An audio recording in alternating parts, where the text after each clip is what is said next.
Hello and welcome to one united. My name is Paritosh Joshi और मेरे साथ है अंशुमन।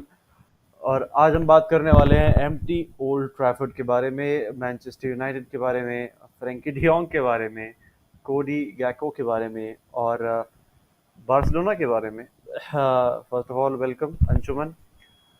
Same old story. अभी हमें पहले जिसके बारे में बात करना भूल गया, बोलना भूल गया, मैनचेस्टर यूनाइटेड का match with Brighton. Hmm. Brighton से ऑन द ओपनिंग डे 2-1 हार गया ओल्ड ट्रैफर्ड में Manchester United. And somehow I wasn't surprised. I was expecting it. मैंने अपने किसी एक फ्रेंड हम्म। को शायद मैंने ग्रुप पे भी बोला था। मैंने लगा कि I somehow believe कि ये लोग शुरुआत में हारेंगे, या मतलब I somehow had this कि हाँ शुरुआत में they'll take a tumble, क्योंकि हम्म। और मतलब it was not even I knew, I was hoping they take a tumble in the start, hmm. so at least the fans have their feet on the ground throughout the season. Hmm. Because अगर हम तीन हम्म। चार win से एक उस पे निकल जाते तो हम लोग ज्यादा हवा में उड़ने लग जाते हैं, और वो हम्म। कहीं ना कहीं सही नहीं है, क्योंकि फिर हम लोग एक्सपेक्टेशन बनाते हैं कि अब तो लीग जीत रहे हैं हम, अगर हम तीन चार मैच जीते और फिर प्रेशर ज्यादा आता टैनाक पे। अब यहाँ से अगर हम फोर्थ फिनिश करते हैं तो everybody would be over the moon. Fourth. नहीं, if you take it हाँ हाँ। in even if you get Europa League at this point, people would be like, yeah, we're taking it, fifth sixth, हाँ चलता है हमको।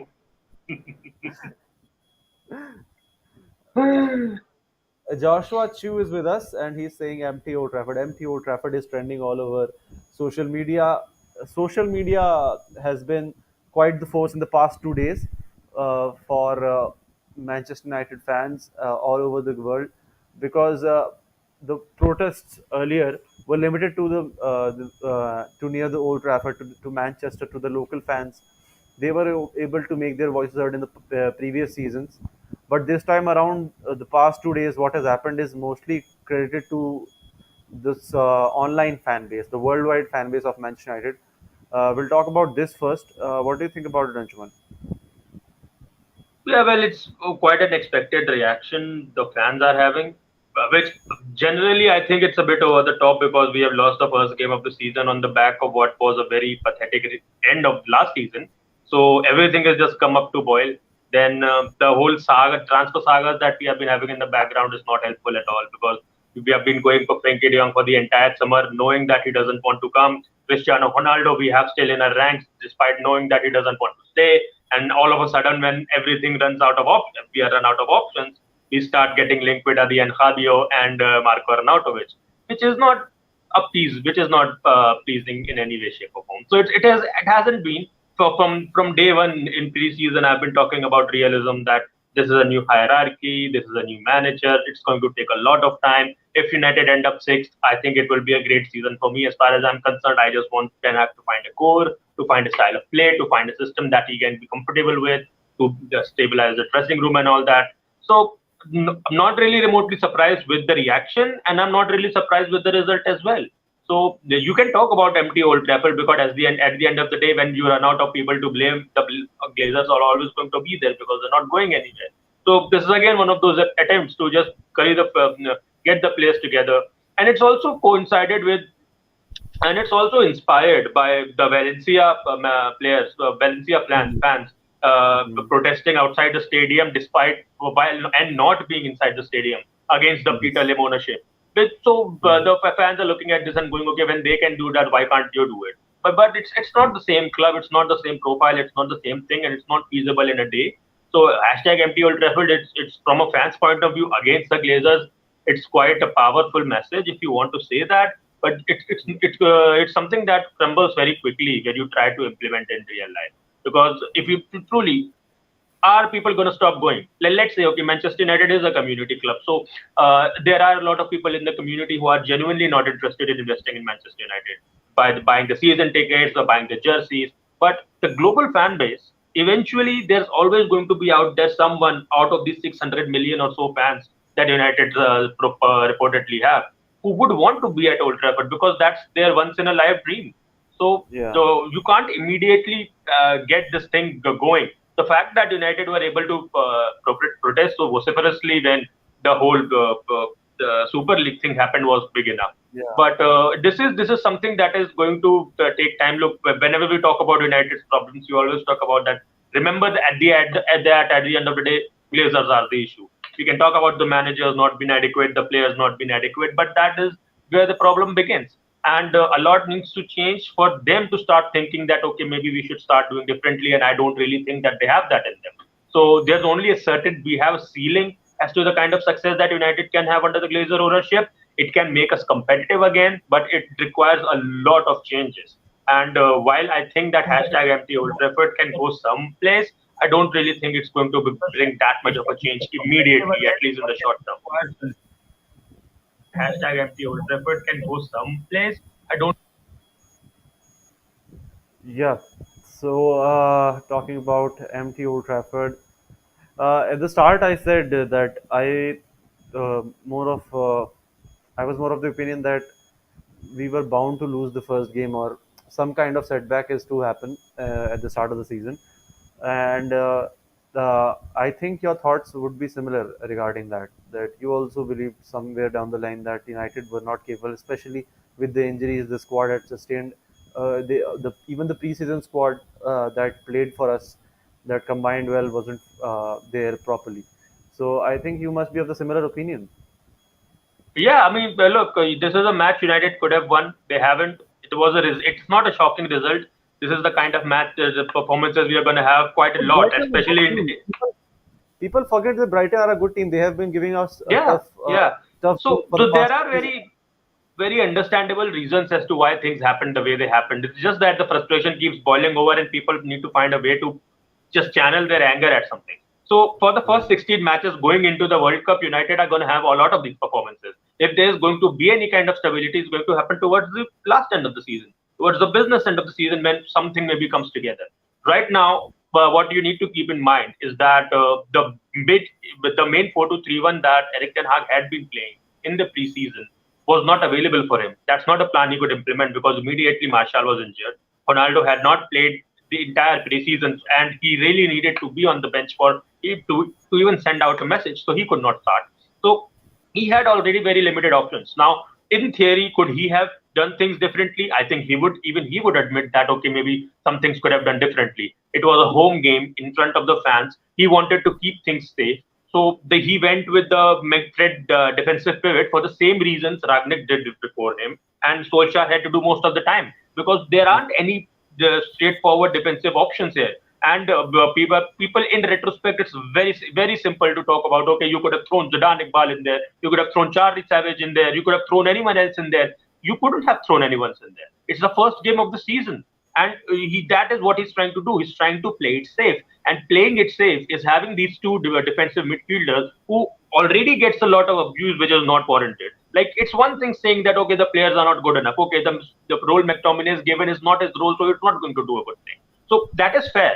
But apart from that, there is a reason as to why he went with this. Maybe if he had another chance, he would have gone with something else. But I understand the impulse he had to start McTominay and Fredge instead of starting Charlie Savage or Zidane Iqbal. Throwing them into the deep end was not the immediate solution here. And I think starting Eriksen and Bruno Fernandes was quite understandable. Although I did think that starting Fernandes in the unconventional number 9 role would have been much better than starting Eriksen, which I think became more and more apparent because as the match progressed, Eriksen started dropping deeper and deeper. And there was a time in the second half from minutes 50 to 70 that he was just playing as a number 6 because United had the momentum on their side and they were on Brighton in the Brighton half and they were trying to create chances. But the issue was again that neither of Fredge and McTominay is very good ball progressor, which again tells you why Ten Hag wants someone like Frenkie de Jong. Which again, it's sad that it's not happening, but it's another matter. But yeah, so the Manchester United had a very good chance of not winning this game. He tried a plan, it did not work. It's going to happen a lot of times throughout the season. We started the season keep telling ourselves that we need to be realistic, we need to not lose our calm after every match, and that is something we still need to adhere to. So yeah, we lost it. Big deal.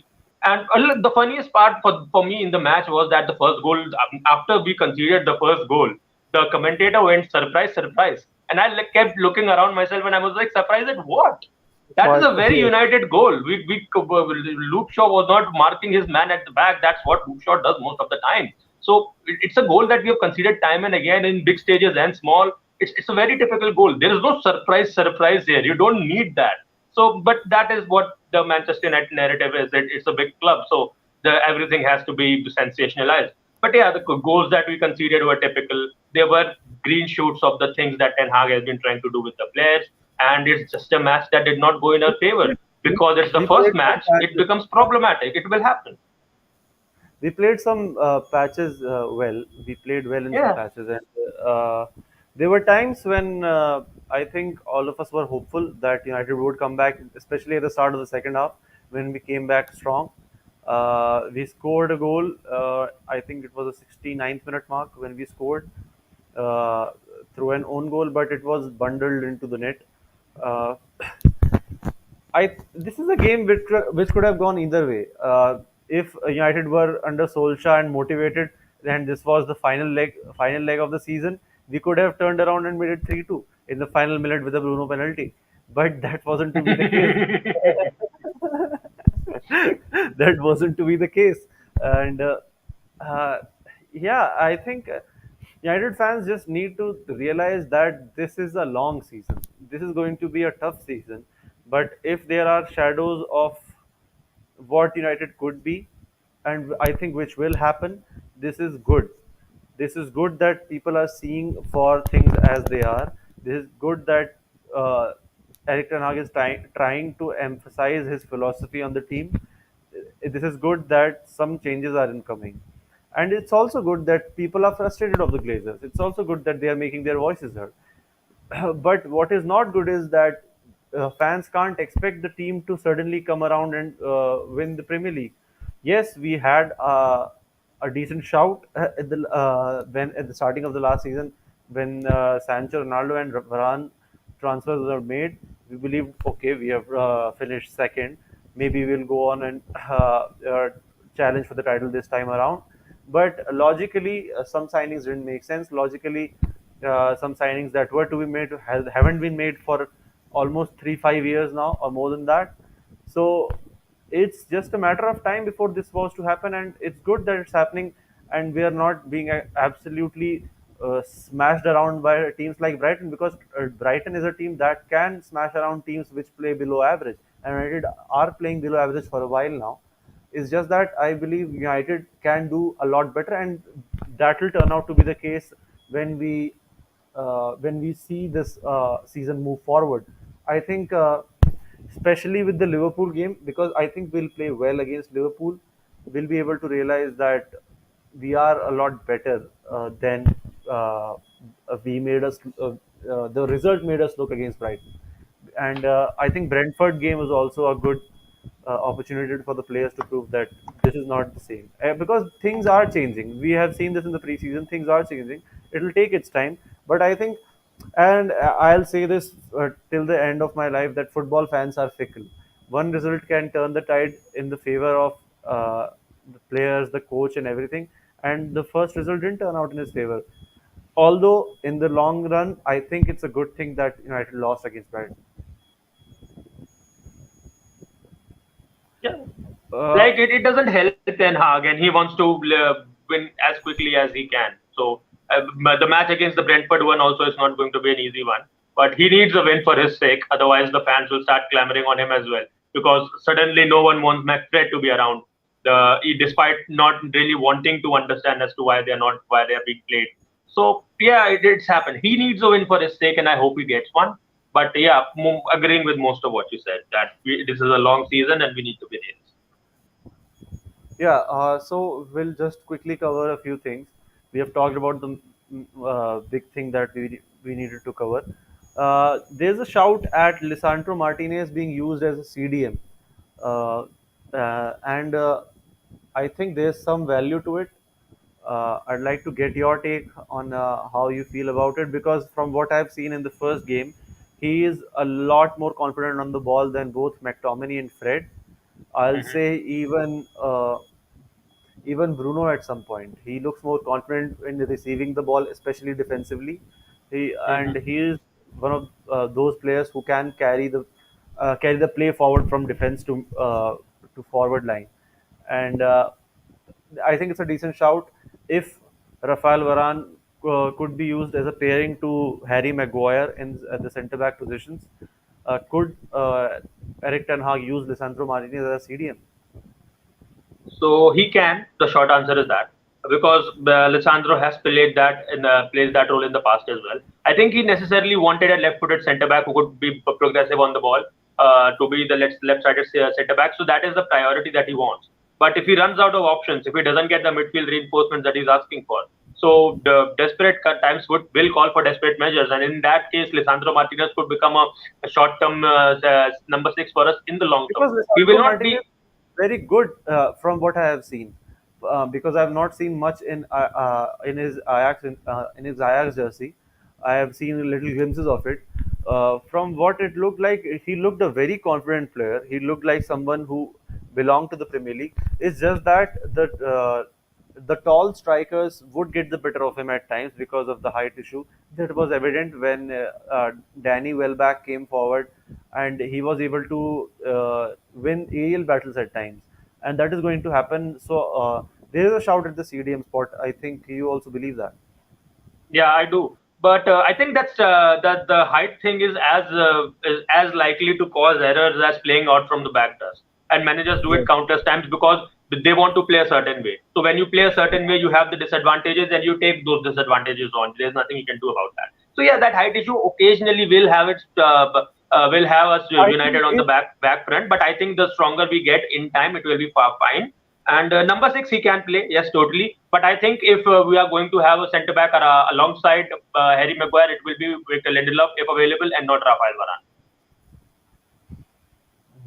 And that's going to be interesting because Rafael Varane was the big signing of the last summer, and that is going to be quite an issue because it will cause an uproar. It will cause discomfort in the dressing room, and it It will be will, it will. interesting. And it will be interesting to see how Eric Ten Hag handles it as well. Yeah. Let's talk about the Frankie De Jong and Cristiano Ronaldo conundrum, and we'll finish it off with Brentford game. A little, we'll talk about a bit about that. Uh, what do you think about this? Because Cristiano Ronaldo on his social media has posted enough stories to signify that he's going to stay. He posted a story just before the game against Brighton, and I believe that it was good that he started on the bench. That Eric Ten Hag showed that you can't just walk into the team when you have not done the full preseason. And although you're Cristiano Ronaldo, but this is my team as well. So I think it was good. But I think Cristiano Ronaldo is going to stay at this point. But this is going to cause trouble and the Frankie De Jong situation as well because it's still not clear why United are not letting go of this when Hmm. the player has clearly stated that he doesn't want to come. So, the agent is having some agreement according to some reports, and it's all a question mark. I think Savage is a better option, and I think he is also more likely to come to United. Oh, how do you feel about this particular thing? Do you think United should go for Savage and contact Lazio, or do you think Frankie De Jong was a must and if he can't come, United should not look for anywhere else because Adrian Rabiot is also a big question mark. Fans are not happy with that particular thing. Go with Juventus. So Sergei Milinkovic-Savic is a very good midfielder. He has been for quite a while now. He has been linked with United for quite a while now. He's the modern day Wesley Sneijder. Now, can he play the Frankie De Jong role? Not, no, because no one can play the Frankie De Jong role because Frankie De Jong, we have discussed this quite a lot of time. The profile he offers, given his age, given his strengths, given what Ten Hag is asking for, all of that, that nobody replicates that in its entirety. If we could have moved on already, which is why we haven't. I don't think Frankie De Jong wants to come to United. I never have. I don't think he will because now that Chelsea are involved, I think it's a very likely scenario he goes there. So should United go for Sergei Milinkovic-Savic? I think they should because the package that has been rumored around like 55 pounds, 55 to 57 million pounds at a base fee for a 27-year-old midfielder who's still in his prime years and will unquestionably improve the midfield. I think it's an option we should go for. It's not that big of a risk. I don't think he'll still have as much of a success immediately as everyone would expect him to, because he's 6'4", so everyone would want him to be defensively strong and play as a in a part of a defensive pivot. He won't be the defensive side of the player. He will be the player linking the attack and the defense. And I think that he's the kind of player who will bring the intellect that Eric Ten Hag would appreciate. So I think if we can go for him, I think we should in time so that he can come in But he is quickly, a integrate with physically the team strong and all player that. as well. He is a He physically is. strong player as He well, is. He is. which can help in the conversion of our corners that we have been lacking for a season or more than that. So that could be a positive coming out of Savage and his transfer to United. But I think with every passing day, it's more likely that we get the Savage deal done, because I think he has rejected Arsenal and Newcastle for Manchester United as of reports, if the reports are to be believed. So it's going to be interesting how this thing turns out. Frankie De Jong, I think it's run its course. United should just let it go, because this is going to be very toxic. Even if he somehow lands at United, he isn't going to be happy. He wants to be somewhere else. He first of all he wants his money from Barcelona, and let's talk a bit about Barcelona. We'll talk about the Brentford game later on somewhere. I will come live, I think, or maybe we'll have something together as well, because I'll be nearby the next time we're live. So let's see.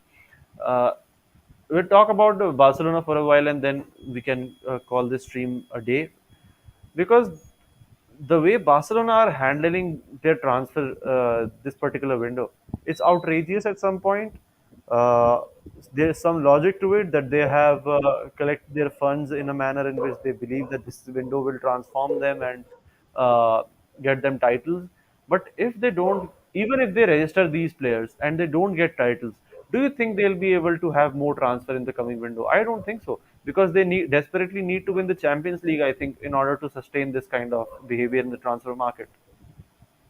That's an excellent point that you have raised, and I don't use these adjectives as often as you will know.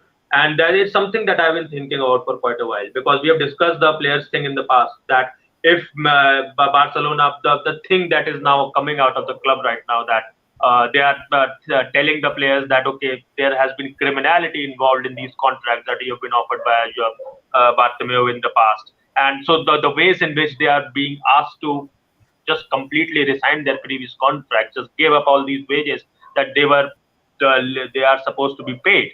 So we are seeing Barca being desperate, and they have to be desperate. That part is understandable because they have all of these new players to register, and these new players they are registering because the big names do help Barca establish their brand, maintain that brand, because they need that posturing because of all the global commercial might they require to be able to get the revenue streams back, because that is what Barca have been relying upon, which is what they've been trying to do all this time. But yes, like you said, this season, let's say that Barca theoretically, hypothetically, are able to get the players of the lines this season. Let's say they can register a lot of them. What happens next summer? What happens the next transfer window? Again, because the fans are not going to stop asking for the players. No one is reasonable. Fans are never reasonable. We are never reasonable. So we are not going to look at a team and go, okay, the team is complete, no need to buy players. No, that's not how the transfer window works. And That's not how the celebrity culture works anyway. So, but I, fans will be demanding for players anyway. So, what happens next summer? It's a great question to ask. I am not only what happens next summer. It's more about what is the game plan here. Yeah. Even if you get this registered, and even if these players come along and you play great football, and Hmm. even I'll say you win the La Liga, you win the Copa del Rey, you complete the Spanish thing, which is, I think, it's highly unlikely, especially the way Real Madrid are operating right now, especially the midfield that they have positioned themselves with the arrival of Shumini, with Vinicius playing very good football, with Rodrigo playing well for them, with Courtois in the form of his life, with Benzema in the form of his life. It's going to be very difficult for them to dominate Spain. Absolutely, they have to absolutely dominate Spain. Champions League, I don't think they are capable of winning even with all the signings. I don't think they have the capacity to win the Champions League, especially how Manchester City have done their business, especially how Liverpool are with Darwin Nunez now in their squad, especially how PSG are operating in this season. And I don't think that even Real Madrid are out of it. Real Madrid could very well do another double of the Champions League. How are Barcelona trying to make it even visibly possible for the investors from where they are to get the money, that they are going to recover this kind of money, they are going to continuously invest this kind of money in the club? And that are my questions for Barcelona fans. And this could very well be a turning point in Barcelona's history where they can go bankrupt at this point. They very well can go bankrupt. It's although it's very highly unlikely, but you never know in football, because we never expected Messi to go to PSG, but you never know with the kind of operations that they are doing. It's highly questionable, I think. And the worst part is that Barca have always prided themselves as being a democratically run club, which is Yes. admirable, which is something that I really like about the club. But it has its Mm. own challenges, and the challenges have, in one way or other, brought them to this point. Right now, they're just trying too hard. I get by that they need to buy players. I get that they need to back Xavi. I understand that the footballing side of things is looking quite good right now. But the turmoil that it's creating in the long run, I do not think it's sustainable. And I don't think that all of these long-term deals that they're signing, selling parts of their away of their own club, their own institution away to all of these companies is not going to helpful. Because at the end of the day, for whatever reason, if Barca are not able to pay this money back, then all of these commodities that they have loaned, they have mortgaged, they all go to these companies. These companies then become the owners, and then Barca no longer stops being Mesken un club, because then you just become one another club. So a lot of what Barca are doing this season are understandable, but they're going too far, and that is what is actually worrying me. That all of these players that they are going after, they don't particularly require every single one of them, especially in their predicament, and every club understands that okay, we are not in a position to go after so many players in this window. Let's do another time. That sustainability argument is something that I'm completely failing to understand. And with every passing day, with every passing thing Barca does, is just completely wrinkles my brain. I don't have any idea as to what they are going for, and if any of this can be sustainable, because I cannot see how it can be. And the treatment that the players are getting, the ones that are already there, it's deplorable. It's simply Yeah, deplorable because they are getting at abused by least the at fans least for at least the fans should sticking stand. question. Yeah, At least the fans like should question the kind of and I'm not even going to say about Brathwaite, because that is another deal. mhm, Especially the way Frankie De Jong situation is being handled. Frankie mhm. De Jong absolutely loves your club. If any of the cooler hears this, Frankie De Jong loves your club. He doesn't want to leave. He And just that is wants the his only money. reason he's stuck around. Otherwise, no one would take that much of a hit to your Yes, self-respect. so, nobody would take this much. He is taking this much because he loves Barcelona. He really wants to play for the club, and your club doesn't want him. Maybe there are footballing questions there are to be asked. Maybe there are reasons for Barcelona to operate in this manner, but it's not fair that you treat a player like that who deferred his wages just for Barcelona to operate a season where they could bring some players in and operate as a team. He voluntarily did this, and now how the club are handling him, it's absolutely shameful. I don't even want him in my side at this point at Manchester United, because he's not going to be happy here. I don't want any Hmm. player here to be in the club who is not willingly playing for the club, who is not ready to put himself 100%, and he doesn't want to put himself 100%, especially in Manchester United at a time like this. And I very well understand that, because right now Manchester United are not in a position to be lucrative to players. But it's shameful at this point that how Barcelona are treating some of their players. Not even Frankie De Jong, especially the way that they are treating Memphis Depay, even Aubameyang at this point. They don't want to keep him. It's just that they are in a predicament at this point, because now Robert Lewandowski is here. Aubameyang, uh, they have signed in the January transfer window, because they needed a player like that in that position for Xavi. Now they don't need him, so they're trying to sell as many players as they can to generate funds, and they're not getting the right money, I think. But I don't know what the game plan is, and that is going to be a big question mark. This could We might very well be witnessing a historic moment in football, a moment about which documentaries could be made in the future. But I think for that we'll have to wait. Documentaries could be made about Manchester United, how they have been run in the past 15, 20 years. But we are always talking about that. We'll talk about that continuously. And I think that's it from our side for this episode. We'll talk more about Manchester United and the Brentford game soon with Anshuman and me. Hopefully, Wally joins us by the time or later on.